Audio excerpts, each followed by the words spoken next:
All right, welcome back to another episode of Behind the Brand.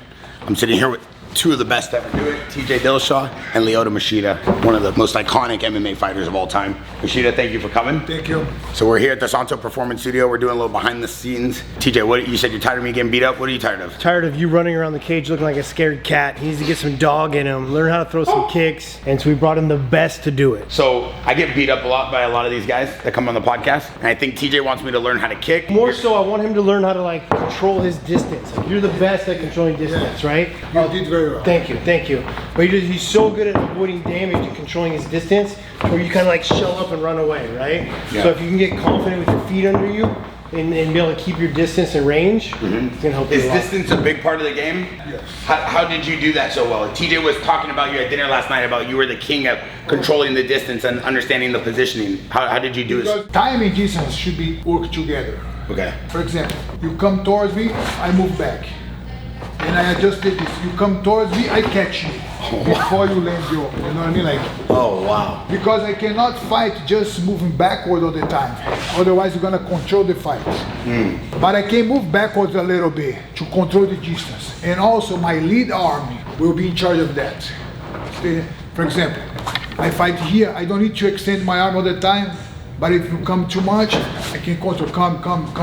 See, here. Because if you cross my arm, now it means like you get the distance to touch me. If I don't let you cross my arm, boom, I catch you before you cross my arm. Got it. So this is like your measuring stick, right? I like to use that, but everyone has different way to do. No. How did you do it, TJ? That's why John Jones does this all the time too.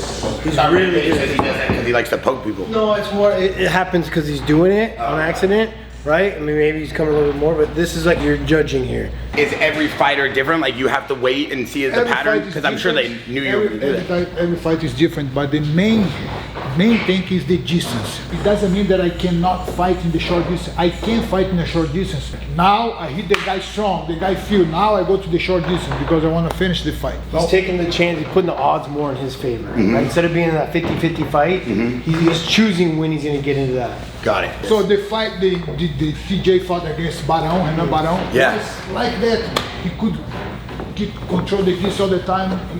No, and Barão could not find the distance. But you would think everybody at this level, you guys are all really good fighters, would all have that. Is it that big of a... Not everyone has it. Not and really. also too, like if I'm like right out of distance too, like he's talking about like extend your arm, like I know that I'm right here, it's so far. And if you come closer and I just want to do a lean back, right, then I can come back. So I'm just out of the distance to come back. That's when we were hitting the mitts and I was going two, lean back and come back in. Because I'm throwing two at you, I'm expecting you to come in. Oh wow. So you're kind of trying to get them to fall into your traps too. It's all traps. Okay. The whole fighting is traps. But even at this level, you can get a guy of that IQ. I mean, you're fighting against the best ever. You could get them to fall into that trap. Of course. Wow. The same reason I told you like how I like to get outside the shoulders is the reason why is I know how you're going to move next, right? So if I'm hitting my, for instance, on Brow, like I'd get outside and here, I know now he's going to turn into me, right? Wow. Like, so you set them up for the next one too. Like when I hit my sprint cross out this way here, I went back faster than you. Oh wow. So that, but like his style, your style is more of like this karate kind of like you. It's almost not like MVP, but he had this. You had this like original bounce. It was like very flow. Like a lot of fighters too. Like you see like not Mike Tyson style, but that kind of like just pick in the pocket, roll out, pick in the pocket. Two separate styles though, right? Different attributes. Okay. So how do you like a guy like him, or say for a guy like me fighting a taller guy, like he's much taller than me? Does this pattern and this distance game still work for me? No, not for if you're fighting him and the way that he fights. Yeah. You would have to be more tight, moving your head, trying to get in, feinting, like getting his rhythm. So he wants to keep that control and do the distance like he was to me. Okay. Right. So you're here, and like as I come in, he backs up, right? Yeah. You back up. Yeah. Back up again, right? So now he's got my rhythm. Yeah. And if I'm like this, getting the rhythm off, right?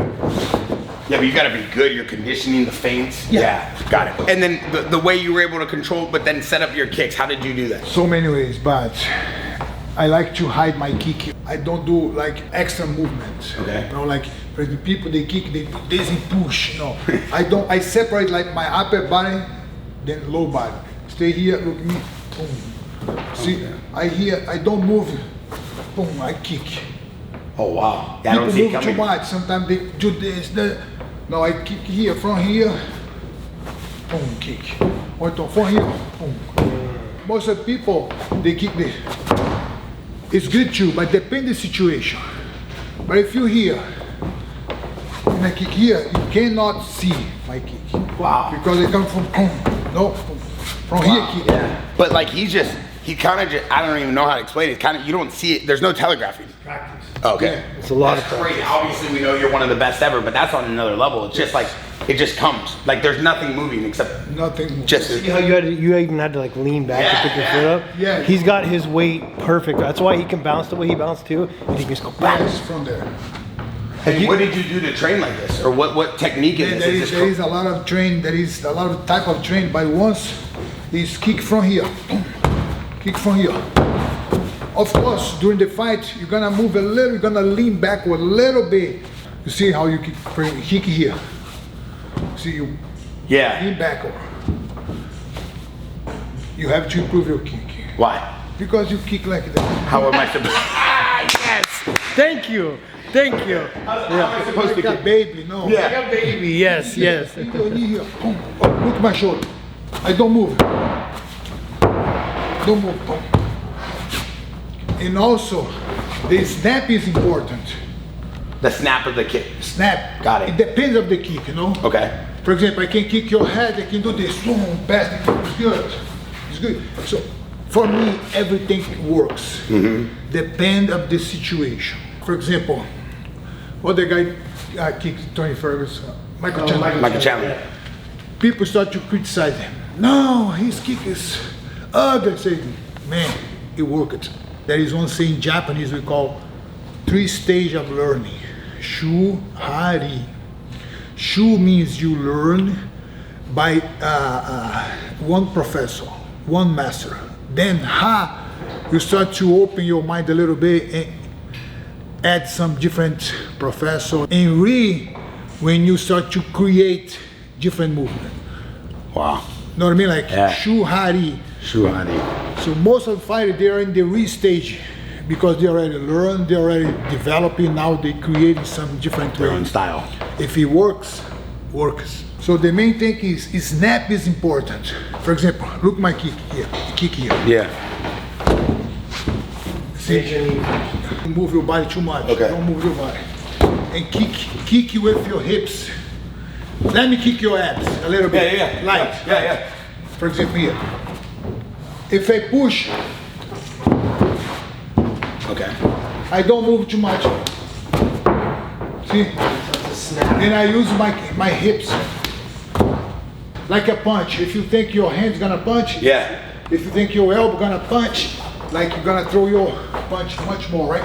Same thing. You think like your hips gonna kick. Boom. No, your foot gonna kick. Got it. See, your hips are staying square, right? So he's raising his knee first, right? Yes. So work on raising his knee. And then after that, then it's a snap. Snap. But are you pushing the guy or are you just hitting the guy? Snap. Both Both. are right. Both Okay. are right. If you wanna hurt the guy, snap. If you wanna push the guy, push. So if I'm against the cage, you want to push I me can against push the you. cage? I can just push. And then I can, for example, you come too much. I come Muay Thai, use this one. Push kick. oh wow. That's not wrong. That's right too. Got it. But you have to know when should I use. But when I'm kicking TJ, say I come here, I just hit him like that and bring it down, or do I like? See how you're just touching me? Yeah. It's more of a stab. Different. Yes, that hurts more than a push. Yeah. Oh yeah, that's crazy. Yeah, hurts a That's lot more way than a better. push, yeah. Also the back leg, sometimes I hide my kick, stay here. I hide, boom, but then I bring from here, and boom, Go from the back. yes. But if I do the fundamental, the basic movement, I have to bring and snap. You know what I mean? There is nothing wrong. Yeah. It depends how you want to use it. Is there one that's more effective than others? I'd say if you're learning, more raise your knee first to learn. And then you'll get your Yes. timing down, right? So Yeah. timing first, raise, kick, right? But then once you get it down, it all happens at the same time.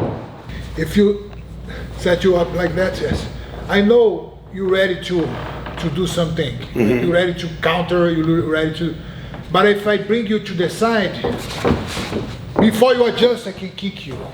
Wow. Sprint before you can adjust. I hit you. Yes. Oh, that's the angles. Yeah. So if I'm getting, he's setting you up by coming here and making you follow. You're following me. I'm leading the dance. Yeah. Now if I'm getting outside here, I'm leading the dance. Yeah, you have to adjust, but he's already adjusted. Got it.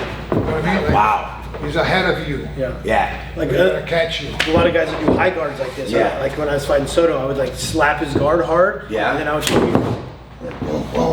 Yeah. Because you already knew that by the Because time he's they gonna could block. readjust. Like, say I threw a hook and you blocked it. Yeah. I was blocking my hook, right? Yeah. Now I know I'm gonna jam you with my next one. Then I'm looking here. Yes. For example, put the base to give him your best shot. Okay. Okay, now stand up. Can you give your best shot with this position? No. Now stand like that. Can you give your best shot with that position? No. Now cross your legs.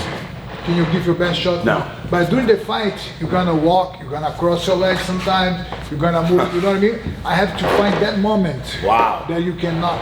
What do you watch tape or you just learn them in real time? Learn by practicing. How did you set up that kick with Vitor when you just came out of nowhere? You just stood in front of him. What happened? Yeah. The fight against Randy Couture. I was in my training camp, and my father, every end of training, he put me aside and said, Lyoto, let's practice a different technique. Because Randy is a veteran fighter. You have to surprise him with a different technique. People do punch and kick all the same way. You have to do it different way. Then you start doing that kick, a jump, front kick, jump, front kick. Then every session of training, we finish with 30 kicks, boom, 40 kicks, repeat. And Glover, Teixeira was there to help me out. Really? And I did that twice in the sparring training. I almost broke his tooth too. Boom! He said, use that. I didn't expect. Then I knew that I could use in some moments of the fight. Wow. No? Then when I was there in Canada for the fight, Steven Seagal went there to my training for the fight week. Okay. Then he saw I was kicking that way. He said, hey, use that. That's gonna surprise him. He just confirmed everything like that. So you set up Vitor, how did you set him up? He's a southpaw. Okay. Yes. I start to move my hand to make him pay attention on my hands, you know? And he's gonna forget my leg. Okay. Then he fights like that. So everyone that fights like that is open for the technique that comes under. For Got example, uppercut, knee. Got it. No, front kick. So I was noticing that because he was like that. It's hard to be like that. Yes. Now I'm gonna kick you. No, I'm gonna kick you. Stay there. Yeah. Now you can't. No, I'm gonna kick very light. Yeah. It's hard to see if the technique comes from that. Oh, got it. But now stay straight like that. Now you can see more. Yeah. Because you're able to see because of your posture. Yeah. No. So he was fighting like that. Then I start to move my hand. Then I bring my knee inside without. He's telling me, and I'm looking at his hands. And he's telling me what's going on. That's like Randy Brown. You're like, yeah. He does. Like he throws his hands out. Like, me and my trainer we used to call it a bird. A what? We call it bird. So it's like you like distract someone, like, oh, the bird. Yeah. You know, it's like over here, you come over here, you look over here. Boom. Same. Yeah, like as you're telling me, I'm looking at it thinking you're gonna do because something. I was doing this. Yeah. Now you forget a little bit. Yeah. Then I can kick. And he wasn't expecting it. He wasn't expecting. Well, obviously not. No, I know. TJ. They're always TJ. We know.